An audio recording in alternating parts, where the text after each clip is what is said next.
Halo semuanya, di video kali ini aku akan membuat sup buah pir yang ampuh untuk meredakan batuk dan pilek. Pertama, kupas buah pir, lalu bersihkan bagian tengah. Biar mudah dimakan sekali hap, buah pir aku potong jadi kecil-kecil. Selanjutnya rebus jahe selama 10 menit.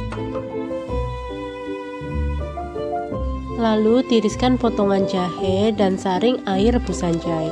Selanjutnya masukkan potongan buah pir ke dalam rebusan air jahe sebelumnya. Setelah 10 menit matikan kompor dan tambahkan madu secukupnya. Dan sop buah pir sudah jadi. Mudah dan simpel kan? Sop buah pir mempunyai banyak khasiat seperti meredakan tenggorokan, batuk pilek, menyehatkan paru-paru, dan khasiat lainnya. Dan sop buah pir ini paling enak dikonsumsi saat masih hangat. Dan sekian video kali ini, semoga bermanfaat. Selamat mencoba dan sampai ketemu di video selanjutnya.